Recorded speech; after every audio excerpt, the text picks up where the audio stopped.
um ambiente alfabetizador na sala de aula. Faz um checklist. Aqui na escola eu acho interessantíssimo a gente fazer checklist. Você confere na lista tudo que tem. Tem quadro numérico na sua sala? Tem alfabeto? Tem letras móveis? Tem a lista dos alunos? Tem calendário? Tem textos de referência para os alunos? Tem textos já escritos pelos próprios alunos? Tem as palavras de uso comum e usual que eles já descobriram, já sabem escrever? Então, não é só a parede, é o uso que a gente faz dessas referências todas escritas. Tem um cantinho de leitura com bons materiais de leitura? Então, isso tem que ser pensado, isso está dentro da proposta do ambiente alfabetizador. E o interessante é que nessa pandemia a gente aprendeu, achei muito bacana, e nas redes que eu trabalho a gente faz isso, e eu venho levando isso para as formações que eu venho dando Brasil afora para os professores, é que em casa as crianças não têm esse ambiente alfabetizador. Muitas vezes, o primeiro livro que ela vai ler é na escola, é só na escola muitas vezes. Então, como é que ela vai fazer uma atividade que fica restrita só na sala? A gente tem que começar a pensar nessa sala de aula invertida, que a gente leva algumas coisas para casa para estudar e que o debate continua na sala de aula, pensando em uma metodologia ativa. Então, a gente mandou para casa saquinhos, assim, envelopes, com um alfabeto móvel, com um poema, com um quadro numérico, com um pouco do que a gente tem em sala, textos, tudo para ele criar um lugarzinho lá na casa dele, para ele fazer as atividades dele com referência, até para apoio dos pais para ajudá-los. Então, olha como ampliou o ambiente, né? Foi para o contexto familiar também. E olha que bacana, que dá para mandar muita coisa, né? Ah, pode mandar poemas num dia, e aquilo vai crescendo lá na parede do quarto, na cozinha, onde for, para que todo mundo da família entre nesse ambiente e nessa proposta de que todo mundo vai ajudá-lo na alfabetização, que não é só na sala de aula. Que essa alfabetização começa na oralidade lá em casa, quando eles são pequenos, e vai se aprofundando na educação infantil até chegar nos anos iniciais e em diante, né? E isso, como eu falei, metodologias ativas, né? Tem que ter muita mão na massa. Hoje eu faço tantas rotações de aprendizagem que é mais ou menos assim, é metodologia ativa. São cantos de aprendizagem onde as crianças passam 20 minutos, por exemplo, ela está numa estação, nesse canto de aprendizagem, fazendo a proposta pedida ali. Nos outros 20 minutos, rodou, o grupo vai para outro grupo, para outra mesa, para o outro canto, com outra atividade. E outro grupo tomou o lugar deles e vão rotacionando, vão girando em torno dessas atividades, dessas rotações, rotacionando nessas estações. E o papel do professor é acompanhar, mediar, ajudar. Então, você pode fazer uma de escritas de nomes próprios, por exemplo. Numa mesa, o desafio é escrever seu nome completo, escrever o nome dos amigos, por exemplo. Na outra, é fazer uma lista de nomes de produtos de higiene. Na outra, é escrever um texto de memória. Na outra, é montar um texto de memória. Então, você vai criando situações de leitura escrita, depende da tua proposta. E da tua proposta e das necessidades de aprendizagem do aluno. Você vai englobando essas atividades, só que nessa estação, e você vai rotacionando com eles e dando esse apoio. Tá? Agora, como é que eu sei disso? Por que eu uso hoje, eu com 36 anos de alfabetização, por que eu tenho essas práticas hoje, que não são já muito usuais ainda, né? Por quê? Porque eu estudo. E esse é outro ponto importante das ações para alfabetizar. É o professor estar sempre antenado, atualizado, com várias possibilidades para alfabetizar, sabendo novas metodologias, novas práticas. Então, você tem que estudar lá. Eu recomendo o Delia Lerner, o Real Possível na Escola, né? Precisa estar lá na leitura com a Adélia. A Adélia fala do comportamento leitor, comportamento escritor, do desenvolvimento, ela dá todas as possibilidades, todas a metodologia de como fazer, ela dá a reflexão. Então, estudar a Adélia Lerner, né? Fora a Adélia Lerner, a própria Magda Soares, né?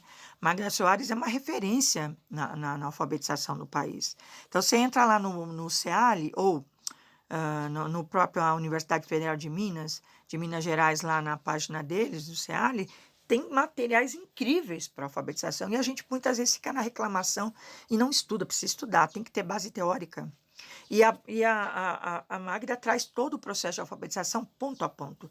Quais são as práticas, a avaliação, todos os momentos estão lá.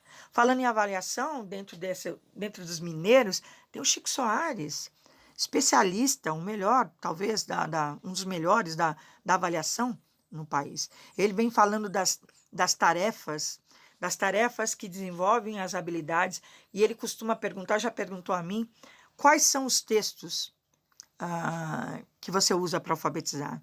Se o professor não tem clareza nem de que tipo de texto ele vai, quais são os melhores textos para alfabetizar, ele não tem clareza nem da avaliação, porque é a partir desse contato, das leituras, das escritas, das habilidades que desenvolvem tarefas, é que a gente vai compreender como que se dá o processo de alfabetização e como as crianças podem aprender.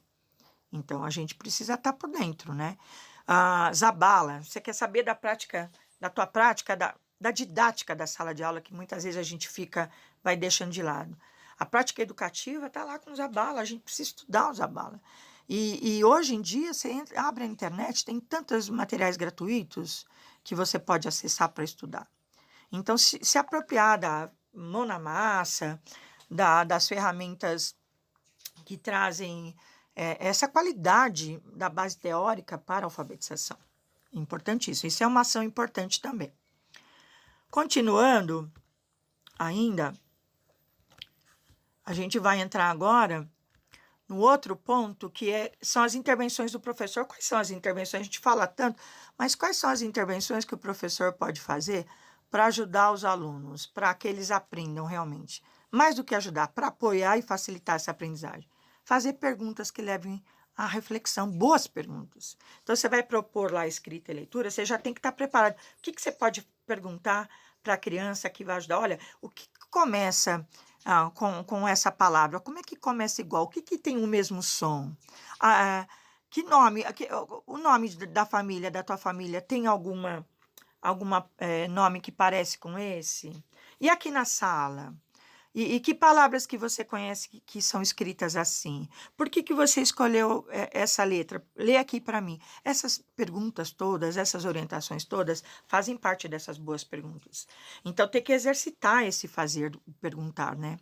E proposta de atividades também, gente, mudando dentro do mesmo tema da intervenção, mas mudando da proposta, fazer propostas de atividades adequadas ao nível de aprendizagem que explorem temas significativos.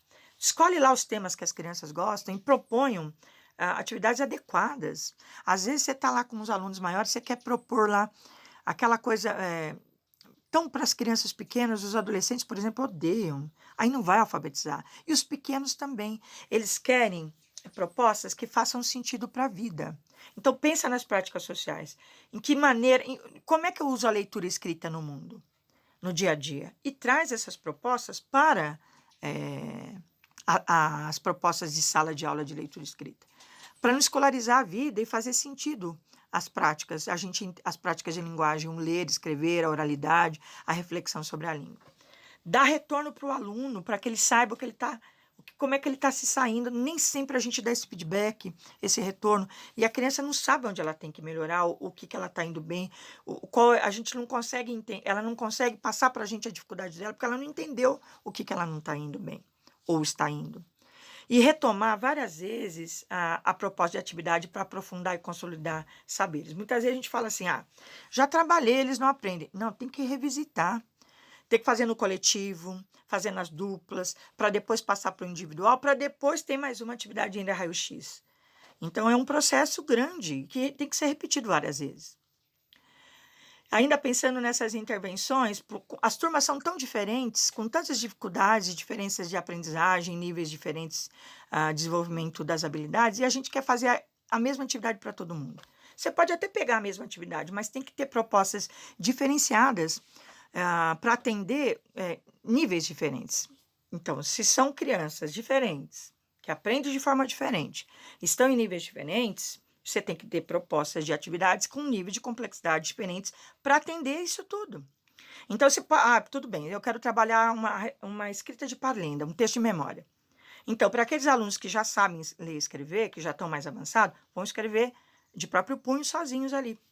Os outros podem ordenar uma parlenda, o outro pode construir a partir das letras móveis. Então, você tem que criar adaptações e possibilidades que atendam essas diferentes complexidades, níveis de aprendizagem diferentes, e fazer agrupamentos produtivos, agrupamentos com hipóteses escritas próximas, mas também levando em consideração que eles também têm que conviver entre eles, para não ficar em atividades entre eles, juntos, coletivamente da turma, é importantíssimo, porque senão fica aquelas panelinhas que a gente fazia, ou que existiam antigamente, ou não tão antigamente assim.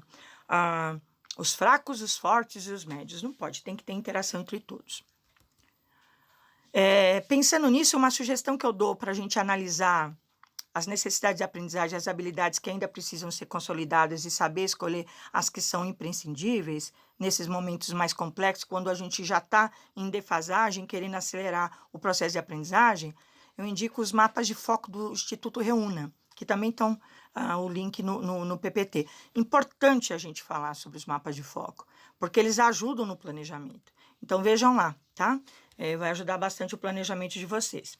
Agora, Mara, quais são as práticas pedagógicas, então, potentes? Gente, uma rotina de leitura que eu falei para vocês. Todo mundo já lê. Mara, eu já leio. Todos os dias eu leio para os alunos. Isso já está dentro da nossa prática. Mas que tipo de leitura a gente faz? Por exemplo, uma rotina de leitura. Na segunda-feira, eu posso ler. A professora lê. Na terça-feira, quem lê é alguém da escola ou uma gravação de alguém de alguma família. Um WhatsApp que mandou, qualquer coisa assim. Na quarta-feira, quem lê já é uma parte de um podcast, uma história de ouvir, para explorar a escuta, a oralidade, recontar a história. Na quinta-feira é o aluno que lê, mesmo aquele que não lê convencionalmente. Na sexta-feira você já põe um livro digital e faz uma leitura compartilhada ou distribui o texto para todo mundo para fazer uma leitura compartilhada, independente dele ler ou não ainda. Mas é importante essa troca de pensar o que vai ser da leitura, das inferências que ele pode fazer, das antecipações. Então, já pensou?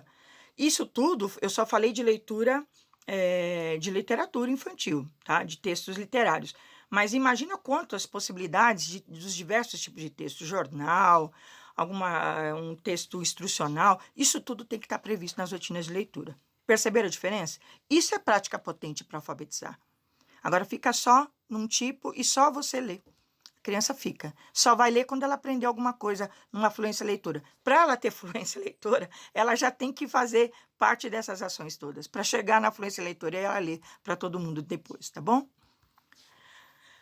Mala viajante, precisa mandar para casa, tem que extrapolar os muros da escola, mandar o livro para casa, sair das escolas para chegar para todos. Criança que lê em casa se apropria do comportamento leitor, do gosto da leitura, se sente empoderado também, porque ele lê, não é só a professora.